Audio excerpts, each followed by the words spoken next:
So what's up, people? I hope everybody's doing well. Today I just wanted to give a miscellaneous this and that sort of update with regards to PCs. Hope you don't mind. I've been doing a little bit more, and I wasn't particularly thinking about making this video. However, I noticed something when I went to Amazon recently. And if you recall, in my previous video, I talked about a specific AMD chip that was coming out, which was gathering quite a bit of attention. This was the Ryzen 5 1600 with the AF suffix, ones that people often call the 1600 AF. And the reason why it was interesting is, although it's titled as a 1600 Ryzen 5 processor, it's actually Ryzen 5 2600 architecture. So instead of the 14 nanometer transistors that you have in the 1600, it now has the 12 nanometer transistors and has the performance of a 2600. The strong point about why this was getting so much attention was that it was actually being priced like a 1600. So it was costing $85, whereas the current 2600s were over $100. And so this turned out to be one of those great deals if you knew about it. The question was, could you get a hold of one of these chips? And because a lot of the enthusiasts found out about it, they were buying these things quite a bit. And because of that, even the link that I gave to the Amazon page that sold that particular processor was sold out at that time. But lo and behold, I went to the website again, and I noticed that this time they were in stock. And so I just wanted to notify anybody who was interested in getting the 1600 AF to build a budget rig or to update their computer in the future, that right now at this time it is in stock and it is at the $85 price. I won't guarantee how it will be in the future, and I also cannot say how strong this particular source is, so you will have to do your due diligence to make sure that this is a proper sale. But I did want to notify that this particular page on Amazon did have that chip back in stock again. At least they showed it as so in the page. In addition to that, of course, to give you an idea of how well this processor works compared to a lot of the other processors that were similar priced, there is a video by Hardware Unboxed that compared the Ryzen 5 2600 with the corresponding similar priced Intel i3 chip, which is the i3-9100F. And Hardware Unboxed is a pretty brutal video with regards to that comparison. Yeah, it is surprising just how much Intel sat on their laurels during this time when they were dominating the market, only to have their rug pulled out from under them with the Ryzen series that have come up, and you see so many of the tech enthusiast YouTubers now specifically focusing on the Ryzen products rather than the Intel products. But in any case, I'll leave a link to that particular video by Hardware Unboxed so that you could see somebody who did a comparison between these two processors. So yeah, it is a nice processor, and it is available in the AM4 socket.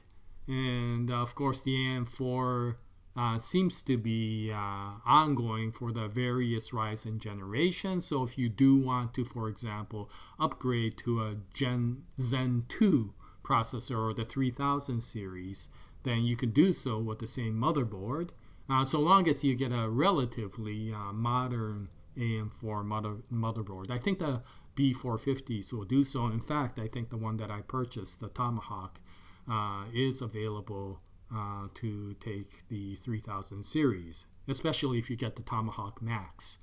And also, AMD is planning to build the next generation, so the Zen 3 processor, the 4000 series, which should be coming out, is it this year, end of this year, or beginning of next year?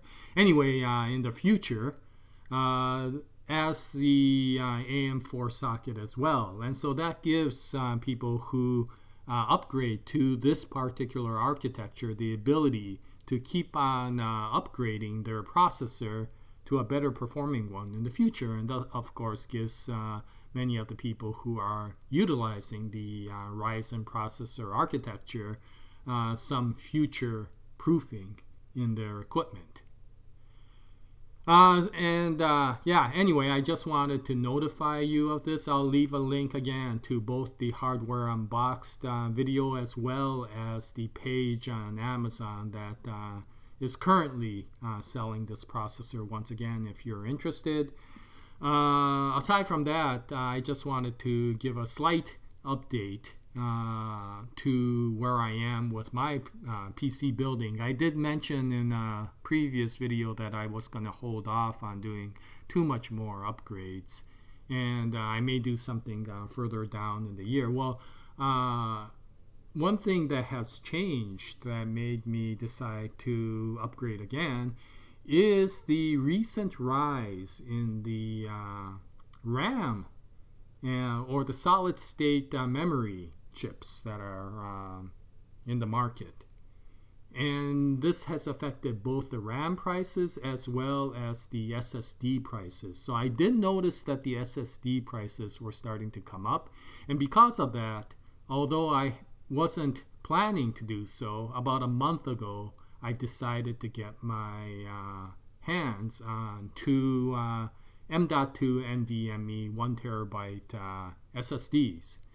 And so the ones I decided to get were the Pioneer ones. Although although it's labeled as Pioneer, this is the Phison E12 series of SSDs that you see under many labels. So I will call this the generic SSD. And as much as you may feel that, okay, it's generic, it's not all that great, and it is really low in price compared to a lot of the other SSDs out there. What's interesting is this is one of the fastest SSDs that you could get currently, at least for the the PCI Express 3.0. There are of course the PCI E 4.0 NVMEs out now, but for the 3.0 ones, this is pretty darn fast. So that's why I decided to get that. You could get it under multiple names, and so there's probably no reason to single out the Pioneer ones. You could get it, for example, as the Inland Premium, which is the Micro Center's house brand. I think AdLink also has that. And you see a lot of these smaller companies going to this design because of the fact that, of course, since Phison design is generically available, all they have to do is put their brand name on it. But you also see some of the bigger names putting it on. And so this is the same architecture, or it's exactly the same SSD as the Corsair 510 SSD at a significantly lower price. It's also the same as the the Seagate FireCuda 510 SSD, also which is priced much higher. It's also being sold by Gigabyte, Transcend, and a few others. And so one of the nice things about getting one of the lower named ones is because of the fact that they're all the same design, it doesn't particularly matter. And I don't mind Pioneer because, they're a relatively reputable brand. And if you can get a good quality designed SSD, which is very fast. It's actually faster than the Western Digital Black, which is priced much higher.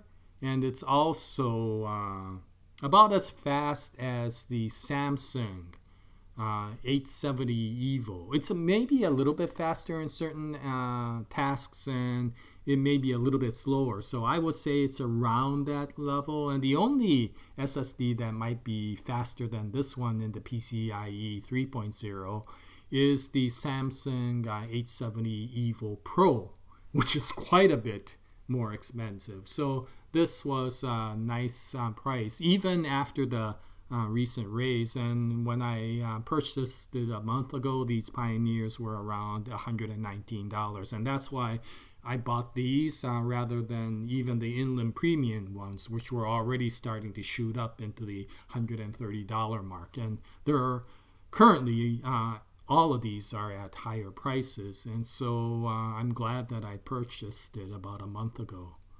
But anyway, I'll be putting this in. And I also purchased some heat sinks. And I wanted to talk about that a little bit in a separate video. Are heat sinks worthwhile for these things? Because of the fact that, yes, there are a lot of people who say these bare SSDs tend to get very hot. But of course, one of the things that people know is that the NAND chips that are on these SSDs tend to like to run at higher temperatures. So do you even need a heatsink? It is true that the Phison controller tends to like the lower temperatures. So I'll go into that in a separate video, but I did decide to get a heatsink for this one. And so altogether, it's maybe about $130 for a 1 terabyte, pretty darn fast SSD. So I'm pretty happy about that. I got one for myself, and I got one for my wife's system. And separate colored heat sinks. Hers will be silver. Mine is, of course, black. And I'll make a separate video on putting that in. Now, aside from that, I went out and got some bling stuff. I'm not going to go into that RGB rainbow barf as I mentioned, but I did want to add a few more lights into the rig, and so I bought a RGB strip. Now, these are supposedly controllable by the motherboard, the MSI Mystic Lights controller that's on the motherboard, and so I should be able to control them the same way I'm controlling the Fantech RGB that's on the rear fan.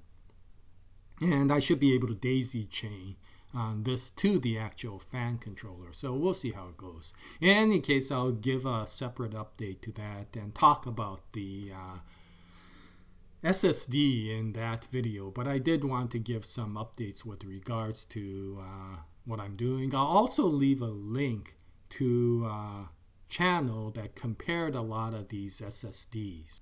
The channel Tech Deals gave a really nice comparison of all of these different brand SSDs. And although they didn't cover the Pioneer, since this is a generic design, he does cover the same SSD design that's labeled as the Sabrent Rocket.